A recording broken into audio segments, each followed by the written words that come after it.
Hello everyone, আসসালামু আলাইকুম। So আজকে ট্যাঙ্ক প্যাডটা আমি কীভাবে লাগিয়েছি, কী কী কাজ করতে হয়, মেজারমেন্টটা কীভাবে নিতে হয়, সব কিছু আপনাদেরকে ডিটেলসে দেখাবো। আমি এখানে ফোম সহ লাগিয়েছি। প্রথমে আমি যেটা করি, মাহিরের বাইকটা নিয়ে আসি। মাহিরের বাইকের যে মেজারমেন্টটা ছিল ওই মেজারমেন্ট বরাবর কাগজ কাটি, কারণ একটু যদি 19-20 হয় তাহলে জিনিসটা বরাবর বসবে না। পরে কাগজ কাটার পর ওই কাগজে বরাবর আমরা মার্কার দিয়ে এঁকে ফেলি। আঁকার পর হচ্ছে একটা টিন শিট, এটা বেশি মোটাও না বেশি পাতলাও না, একটা মোটামুটি টিন শিট নিয়ে ওই বরাবর আমরা কেটে ফেলি। অনেকেই চিন্তা করতেছেন এটা কি কাজে আসে। আসলে এটা হচ্ছে যারা স্টান্ট করি আমরা, প্রফেশনাল যারা হাই চেয়ার উইলি করার সময় ট্যাঙ্কের উপর বসতে হয়, এটা হচ্ছে সাপোর্টিং এর জন্য আমরা এটা ট্যাঙ্কে লাগিয়ে থাকি। এরপর ঝালাই করলাম, ঝালাই করতে করতে প্রায় রাতের 1-2টা বেজে যায়।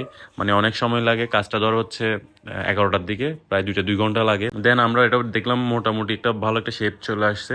এরপর দাড়ি দিয়ে আরেকটু ভালো করে ফিনিশিং করলাম। ফিনিশিং করার পর সোজা আমরা পরের দিন সিট কাভারের দোকানে চলে আসলাম। সিট কাভারের জন্য হচ্ছে এটা ফোম দিব। ফোম দেওয়ার পর হচ্ছে একটা কাভার লাগাবো, নাহলে এটা দেখতে ভালো লাগে না।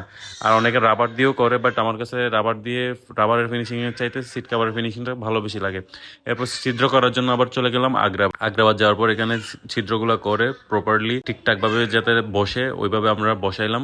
করি আজকের ভিডিওটি দেখার পর যারা যারা স্ট্যান্ড রাইডার ট্যাঙ্ক প্যাড বানাতে চান তারা অবশ্যই ট্যাঙ্ক প্যাডটি খুব ইজিলি বানাতে পারবে। এরপর মিটারটা একটু পুরোনো লাগতেছিল, মিটারের উপরে একটা স্টিকার ছিল, এটা একদম ঝাপসা হয়ে গেছিল, কারণ আমি মিটারটা অনেক বছর বাসায় ফেলে রাখছিলাম। সামনে শেডটা ওটা লাগানোর পর দেখলাম বাইকটা একদম ফ্রেশ লাগতেছিল। Thank you.